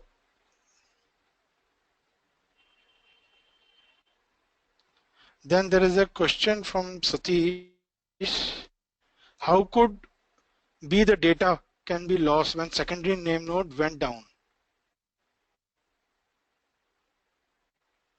As you told before, data can be replicated in another node, right?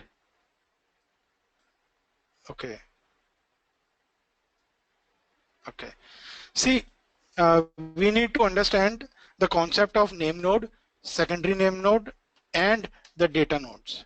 Now, what happens is the data replication takes place on different data nodes. Now, on which data node the data is stored? Now, right, let's say if I write a file a.txt.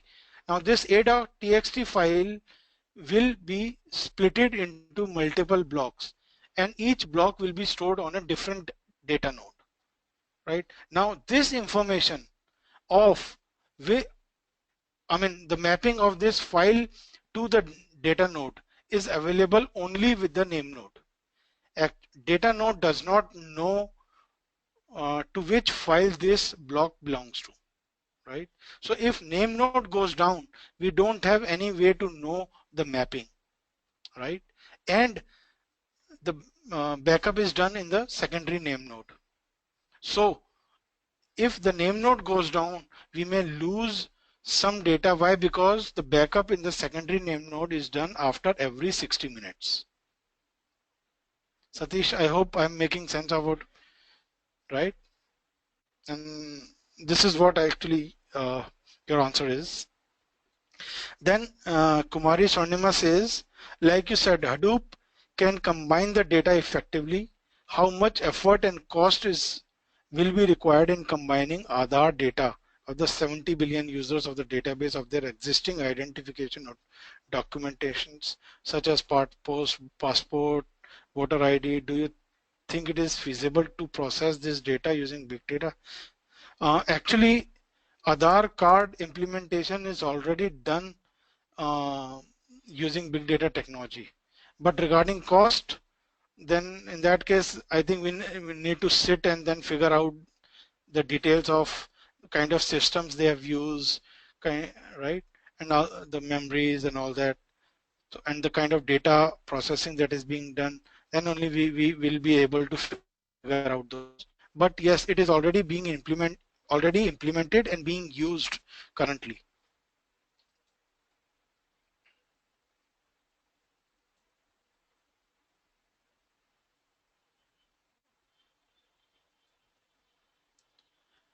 Okay. Shubram is asking, can we change this time from 1 hour to 30 minutes? I think Shubram, you are asking the lag time, right? The backup lag time from this secondary name node that it is. Uh, Actually, we cannot actually, that is probably not configurable. And this is important to understand that A secondary name node should not see. We are talking here about larger files, bigger files, that in petabytes or zettabytes of data, right? So if we are, and the file system that is being stored into the image files. So if we are taking up the backup of these files, these are huge, right? It will take some time. So if this process has to be started after every 30 minutes, it will eat up the CPU time. This will make the name node slow. So it is not recommended to lessen the time from 1 hour. It should be at least 60 minutes.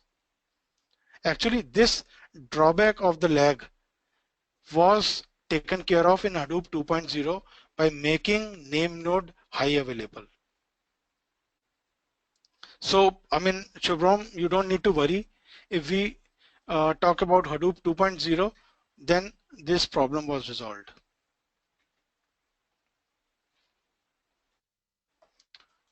Right? So,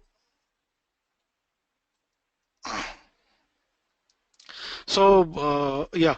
Okay. Now next is what I wanted to mention here is, now you can, as you can see here, these are master nodes, the green boxes, and then the slave nodes.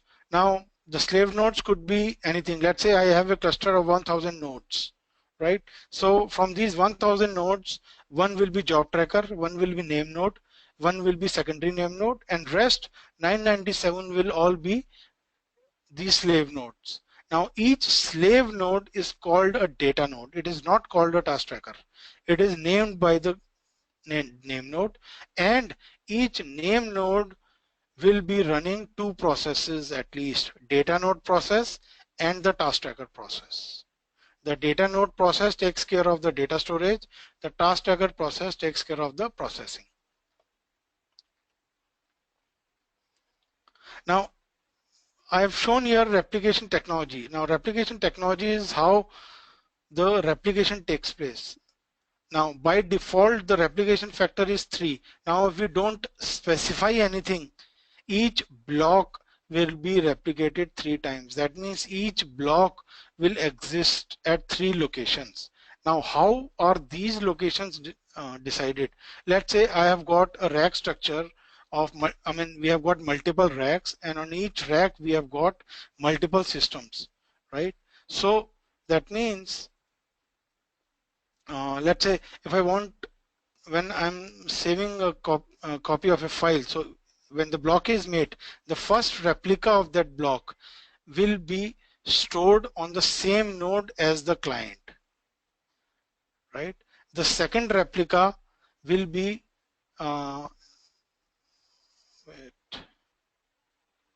second replica will be stored on the different rack from the first rack, and the third replica will be stored on the same rack as the second rack. I'll show you in more detail here. See, here I've shown you 3 racks, right? Now let us say the request is initiated from the rack 1, node 4, and this is the block 1. Now the data is actually stored, the data block, first data block is stored here.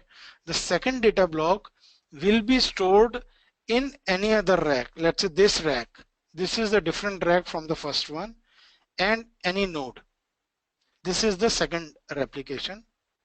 And the third replication will be done on this same rack, but on a different node, right? So this is how the replication takes place.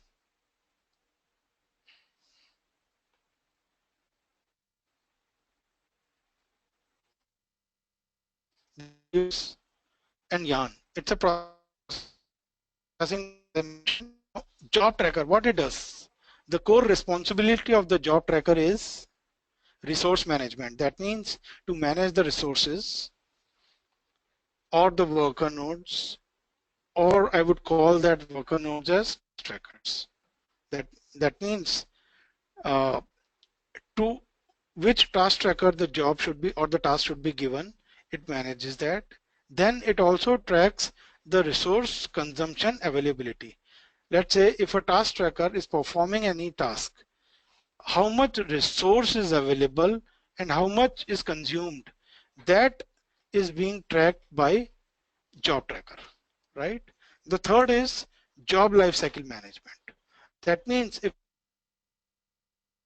a job is started, right? Now that when the job is started, the job is split into multiple tasks and then it is being performed further. Now that life cycle of that job is complete when all the tasks, splitted tasks are completed, and then aggregation is done completely and you get the final output. So this whole life cycle management is done by job tracker. Hence job tracker performs three functions: resource management, tracking resource consumption availability, and job lifecycle management. The second is task tracker. Task tracker does is it has got simple responsibilities like launch and tear down tasks on the order from job tracker. So once the job tracker splits the task and assign each task to the task tracker, the task tracker will launch that task and it will process the task, and once the task is complete it will tear down the task or it will close the task. And it also performs an important function of providing task status information to the job tracker periodically. Very important function. Why? Because see, job tracker and task tracker, they works in synchronism, in the sense that job tracker must be aware all the time about the status of the task tracker, plus it should also be aware all the time about the information or the status of the task that is being performed by the task tracker, right? So now, I mean, job tracker all the time cannot ask task tracker to give me the status. It is the duty of the task tracker. It is the duty of the task tracker to provide the status information to the job tracker. Plus, it gives also the heartbeat after every 3 seconds to the job tracker saying that the task tracker is alive. So that way job tracker knows that the task tracker is performing the activity of that task. So it runs on a so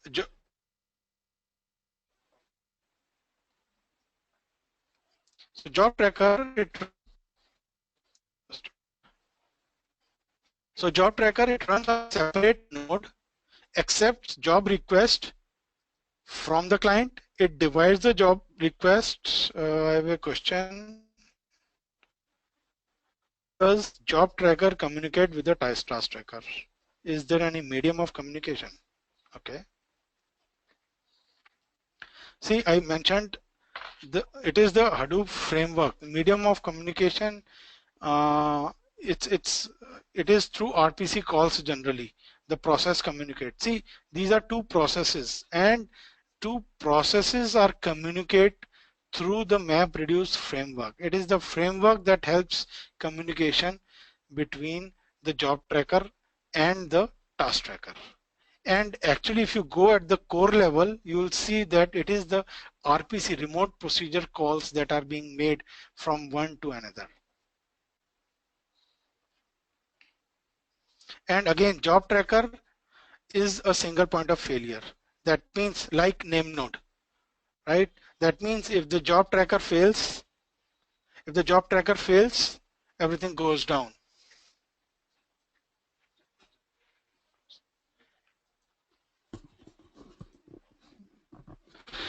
Okay.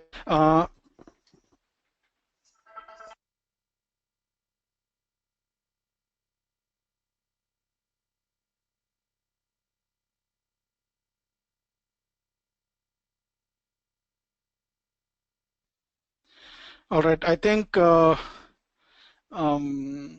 time is already over. I mean, 2-hour session. So I would request all the attendees, if you have any questions, you can ask me now. You can also mail, if not, you can also mail the questions to the mail ID that you must be knowing.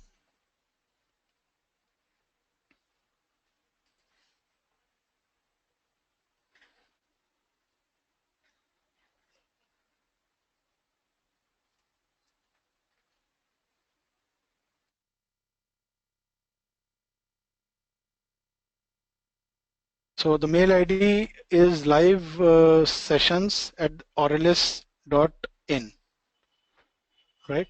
You can send the queries to that email ID if you are not able to ask here.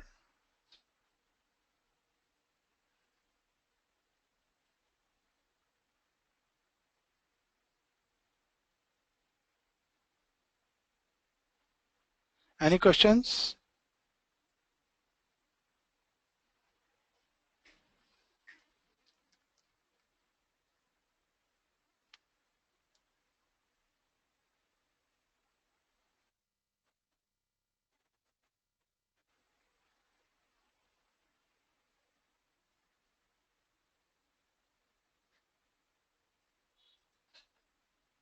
It seems there are no questions. Yeah, I got one question. It is by Vishwananda. Just go through the slides till end for the, okay. Can you please send this PPT to all attendees? What are the backend databases used? Concepts, continuity of map produce and HDFS. How we can further from here. Okay. Uh, see, I would love to send the PPTs, but I think you need to send your all these requests to the email ID I mentioned, live sessions at aurelus.in, and probably you'll get the help from there, right? And regarding what all backend databases used, okay. See, if we talk about databases in in Hadoop ecosystems, we have got a database called NoSQL database. By default, it is HBase, but other than HBase, we can use other databases like Cassandra, can be used with. Then there is one more question. Mohan Raj asked, how can we take further from here? Mohan, you need to send a mail to live sessions at aurelus.in and you'll definitely get a help from there, right? Any more questions?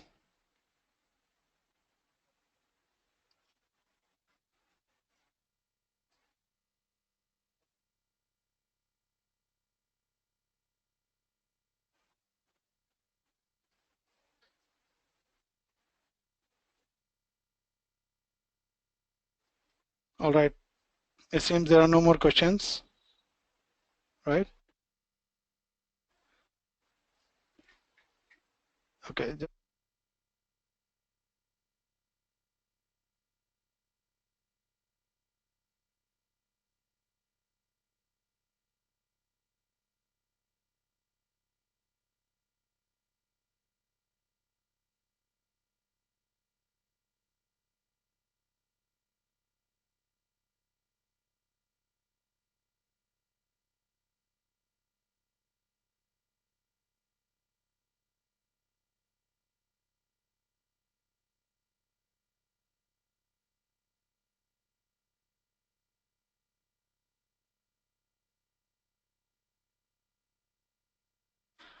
Right. So I think there are no more questions.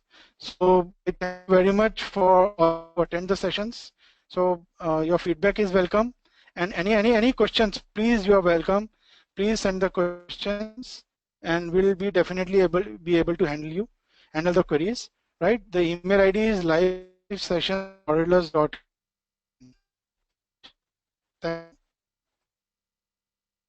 Thank you, Raji, for such a wonderful session.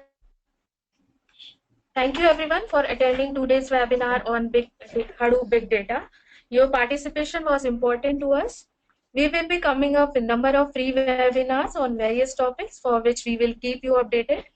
If you have any further query or any other questions you want to ask, you can connect with us at livesessions@aurelius.in. Thank you for your time. Thank you, everybody.